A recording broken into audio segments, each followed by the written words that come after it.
This is a bit of a cliche, but in an energy budget planning, we think this is particularly true. The planning process and the process of setting up an energy budget is by far the most time-consuming.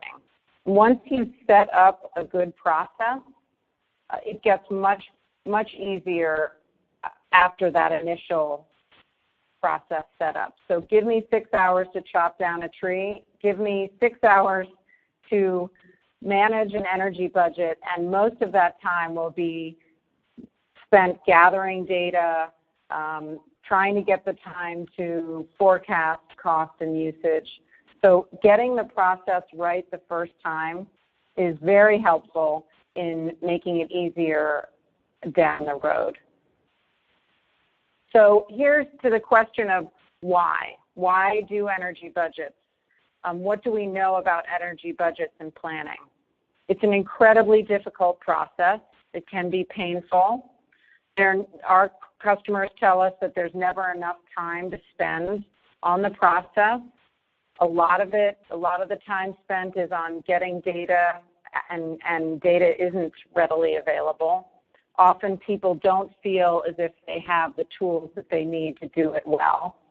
And management expectations can be incredibly challenging. It can be incredibly hard to meet the expectations of your colleagues and the time commitments required. But on the other hand, it can be incredibly valuable to an organization. So you're always going to want to know what you're likely to spend on energy in a given year. It's an essential process, and when it's done right, it can bring significant benefit to a business or an organization. It can help management teams improve their business overall. And so a good budget process really can transform businesses, and that's what we're focusing on today. Really how to do it in such a way that it doesn't just feel like a chore, but it can actually bring meaningful insights. So by way of introduction, my name, as you know, is Deirdre Lord. I have been involved in energy markets since the early 1990s. I've started, built, and run energy businesses since 1998, and I have helped prepare and track thousands of energy budgets for businesses that I have run and for people like all of you. So my colleagues and I here at the Megawatt Hour know all the pitfalls and challenges associated with this process. And we also know, frankly, and we'll get into this a little bit later, that as soon as you prepare a budget, it's likely to be incorrect or need tweaking. So we understand that once that process begins, that's really only the very, very start of how you best manage your energy budget, and that there are tweaks that you have to make all along the way. So let's go through this agenda. Again, we talked about why focus on energy budgets. We're not going to do much more of that because I think we all understand that it's just an essential part of doing business today. What we're really going to focus on is the how, the best practices in energy budget planning. How do you budget properly? If you don't have the tools that ideally you would have to do it perfectly, what are the next best options? And then during the course of the webinar, we'll go through some of the key insights that we think everyone should know when you go through this process. I am a big fan of Yogi Berra. I love the wisdom that comes through in his quirky comments, and I think, if I'm not mistaken, today is the opening day for baseball. So the fact is, if you don't know where you're going, not only will you end up someplace else, but you won't really have the insights that you need to plan and manage your business. The first step in any energy budget planning should be to set up a process that's repeatable, that you can improve upon. It won't just make your budget planning easier, it will deliver significant benefits to your business. And we believe, and we've seen this happen, as you set up the right process and you get the right access to information, you end up better managing and ultimately lowering your costs and delivering a better result to your costs and to your organization. So let's talk first about the end state, what we would hope you would be able to provide to your colleagues and your clients and your management at the end of this process. What deliverable would you expect to provide? We believe strongly that it's essential to provide a calendar month budget, and this is just an example of an electricity budget, a calendar month budget that shows the units, in this case kilowatt hours, the total expected cost of supply, and the total expected cost of delivery, and then the total expected cost in total.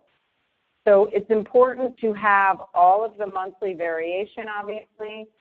Energy costs and usage vary significantly by month, and so it's very important. We've seen some customers just take a total budget for the year and then try to track to that, and that can be very, very challenging. We also like to see visualizations of these budgets. So what does the monthly cost look like in graph form, and what variances might there be as a result of changes in usage, changes in cost? And we'll get more into that in just a moment. We also think it's essential to track your budget in real time as you go through the year. So this orange bar, these orange bars are the original budget for this set of accounts, and the blue is the revised, updated actual cost. So as we said, the minute you create a budget, the minute you create a forecast, there's going to be some variance. There's going to be a change in usage. There's going to be a change in cost. And so you want to be able to track what happened. Did your price or unit rate change, or did your volume change? And so this is what this graph is showing, and we believe that's essential, an essential part of the process that occurs after you create that initial budget. So again, these are what we would expect you to shoot for, these two graphical images. This is what the end result of a good budget planning process will be. So let's go through the specific steps. How do you get there? How do you get to that end state? We think there are 6 key steps for effective budgeting. One is a good forecast of usage. The next step is to get a sense for the unit rate that you'll be paying for gas and power based on best available data. Then obviously you take the forecast usage by month and by rate and the rate and determine a monthly and then annual cost in dollars. Step 4 is you identify potential variances prior to setting a budget. And we'll go through all these steps in detail so we can talk about how to do that. Then it's essential to make those assumptions clear to you and to your colleagues. Finally, we think, once you create that budget, that's just the start of it. It's time to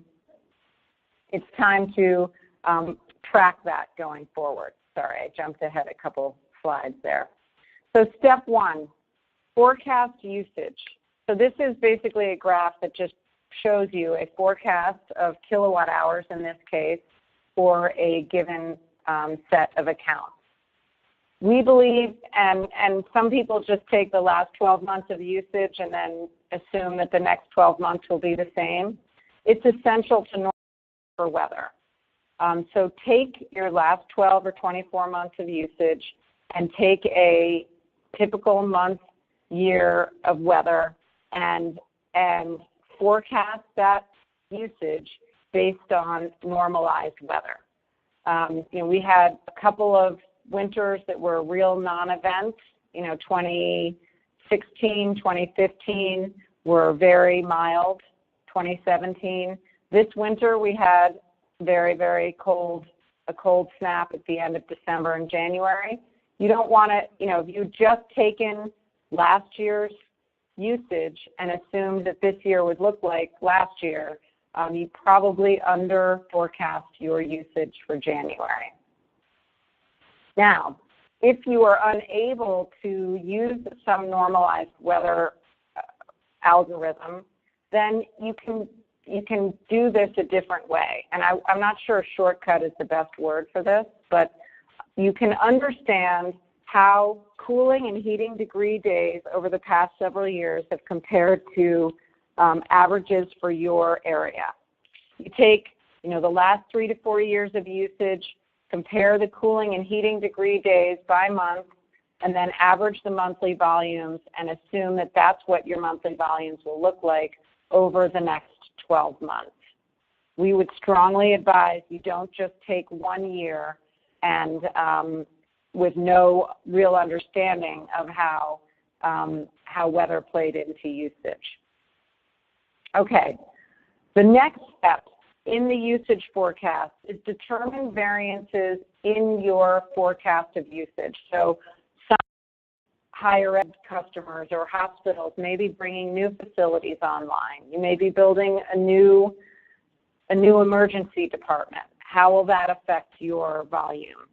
Are you implementing energy efficiency programs? Are you putting in lighting upgrades that will lower your usage? When will those energy consumption programs take effect? How reliable is it that they will be in place in time for your budget forecast? Then you just adjust your monthly usage based on expectations of changes, whether it's additional usage or reductions, and then use that forecast after you've weather normalized. Okay. The next step, forecast unit rates using best available data. This is also critical. So any customer that has any exposure, for example, to supply costs that are not fixed, so any exposure to variable rates for your supply costs, you want to try to make sure that you have a forecast, and we use forward price curves as a proxy for index costs.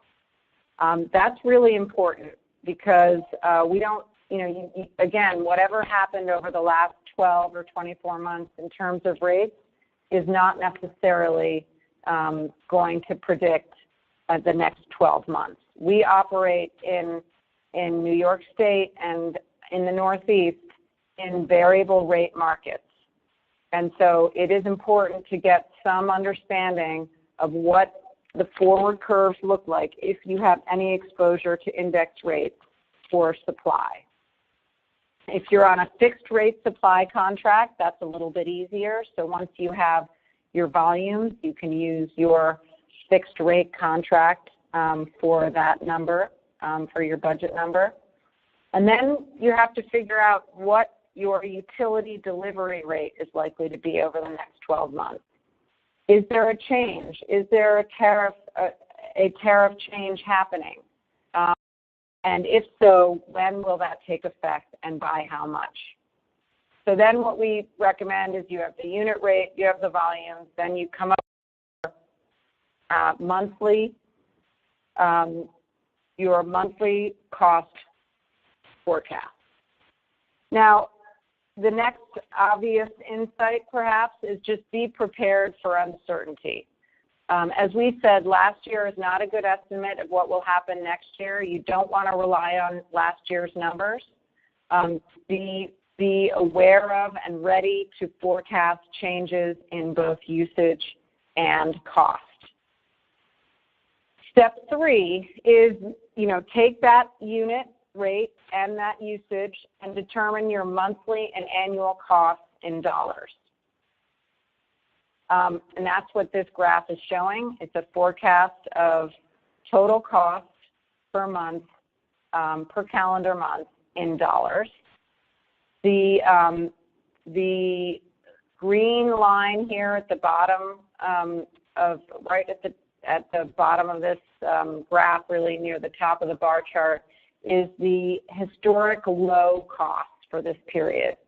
The orange shows that this customer has some exposure to index rates during these months. So the result is that there is potential for variance in cost. This red line is the historic high for that period. So you can see that there is some potential for cost variance, which you want to be very clear about when you're presenting your budget. We expect our total cost to be in the $800,000 range. There's a possibility they might be slightly lower, but there's significant potential for higher costs. So you're identifying any potential cost variance, which then gives you the opportunity to say, is there something we should be doing differently? Do we want to take some of that risk out of our forecasted budget?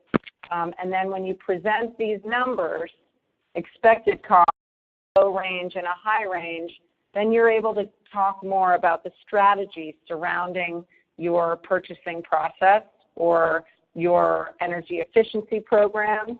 And you are able to then ideally reduce that range, that low and high range, and get greater budget certainty if that's what you're interested in. We have some customers we work with who know that the lowest rate that they will ever pay over a long period of time is an index rate. And so they're willing to withstand these potential variances because they believe, and it's proven to be true, that over the long term, an index rate delivers the lowest unit cost. What it doesn't do, though, is insulate you from volatility, and we'll talk about that a little bit later. But the point here is that these variances are a great way to get dialogue going with management, across finance, energy, and facilities to make sure that everybody is aligned around a specific business strategy.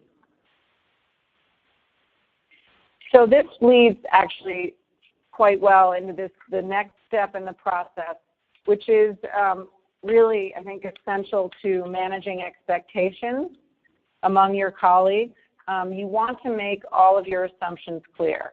If you're assuming, that volumes will be 5% lower thanks to a lighting upgrade, you want to make very clear when that lighting upgrade is likely to take place, how it's impacted your volumes, and what the risk is around that. If it gets delayed a month, what happens to your budget, that kind of thing. So you're able to help set expectations. You can inform your strategy for the year, and you can identify potential opportunities for making different choices around your strategy. Recommend alternative actions that will help you to ensure that you meet your budget. So making the assumptions very, very clear about both usage and cost is essential to then having a good process for tracking what happens. And then also, as we said, it just helps people to understand why you made the decisions that you made around your budget and what opportunities there are to ensure that you meet budget. Finally, and we've already made this point, but we'll make it again, a budget should never be just a static process or a static document. We really believe that it should set expectations for how you're managing your energy, and then you should be able to track it in close to real time, at least monthly, to know how you're doing. And I'm sure many of you out there have had to live through that question where you're either above or below budget, and someone has come to you and said, why aren't we tracking to the budget? And you've had that question, well, our usage was higher or lower, or our price was higher or lower. So this is a graph of megawatt-hour software. I showed it to you earlier today, and it basically tracks what changed. Was it your price or was it your volume? And then you have the ability to show that in a spreadsheet form. Your projected volume was X, your projected cost was Y, what changed due to volume changes, what changed in this case due to commodity price change, what was the realized cost, what was the realized volume. And this is the only way we believe, A, to answer questions efficiently about what happened, but also it's the only way to actually make use of that budget process and then adjust your strategy, adjust your thinking in more real time. Okay, so finally, that goes through the key steps that we believe are essential to ensuring best practices in energy budget planning. There's one last insight that we've come to understand after doing thousands and thousands of these budgets, and there are really this is an important point. There are really 6 months that customers have to pay attention to when you focus on your energy budget. This graph, just to explain, again, this is from the megawatt hour. This tracks a customer's costs compared to other benchmarks. So this is, the green is the customer's contract, the red is the utility rate. I'm sorry, the orange is the utility rate and the red is an index rate. What this shows you, though, is that essentially this period, January, February, is the key period to pay attention to in terms of supply costs. So most supply costs, electricity and gas, will occur in the December to February timeframe. And most of your delivery costs, as much as 50% of your delivery costs, are driven by demand charges that you incur in July through September. So if you're going to really narrow down and focus on how to ensure that you're not exposed to too much volatility and to ensure that you're able to lower your costs, there are essentially a few months, a handful of months that you need to focus on. And so doing that monthly budget is really key to helping identify what's driving your costs, when you're incurring them, and how best to manage them. Okay, so our original agenda was to why focus on energy budgets, and I guess the real answer is because you have to.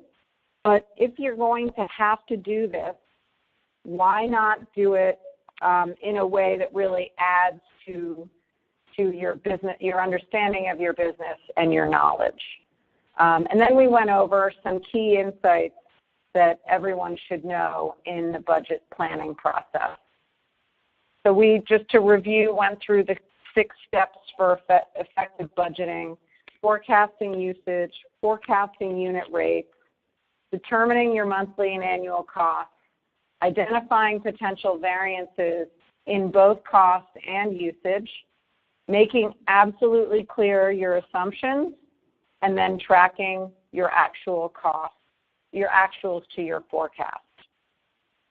And we've seen this time and time again. Once you put in a process like this, the first year can be challenging, but from then on, it's much easier and you get much better at basically ensuring that you are able to control your energy costs. So putting that process in place and giving time to putting it in place has significant value. And what we've found as customers have done this is that they realize that energy costs are not out of control. energy costs are not things that people just have to live with and hope for the best. It is possible to manage and control energy costs and hone in on what's driving your cost and what's driving your usage and cost. So what we really see when these processes are put in place correctly is that your business goals feed your strategy. And then your strategy feeds into your budget. And then when you do your budget, it helps to inform your business goals and your strategy, and it becomes a very virtuous cycle. And it's very, it becomes less hair-raising and much more productive. So this ends the sort of formal part of the conversation here, the presentation rather. I would love to answer questions, and I can make this line open for discussion. And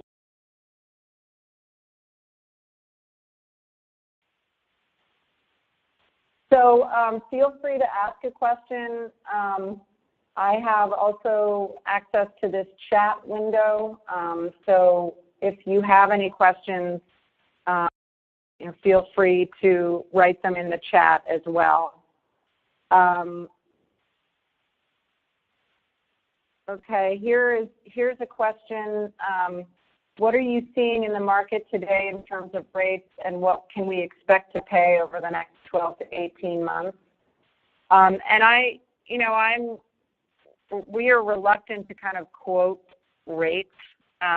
Each part of New York State and each state across the U.S. will have obviously big differences. Even within a utility or within a group of accounts, there's pretty big differences that have dramatic impacts on rates. But in general, compared to a year ago, on the supply side, we are seeing rates that are, if you forecast the next 12 months, they're anywhere from half a penny to a penny lower for supply. Delivery rates in New York State have remained more or less the same, with the exception of a couple of utilities. National Grid has a rate increase coming through right around this month, I believe. And there was a new regulated cost that every customer in New York State experiences, which is the Clean Energy Standard, which so the state did away with the Renewable Portfolio Standard and implemented the Clean Energy Standard about a year ago. And that continues to go up year over year. I think it goes up to a little more than 0.3 of a penny this coming April. I guess the big news on the rate side this year was that return to price and rate volatility when the weather got cold in late December, early January. So we had seen relatively little volatility in supply prices over the last 2 years until we saw that cold snap in December and January. So any customers that had exposure to index rates in that period did see a price spike during that period. Okay, any other questions? Do you have a template for expected supply by month for different buildings? You have a template, percent of 12 months for expected supply by month for different types of buildings. Is that, Tom, expected supply cost or a total budget?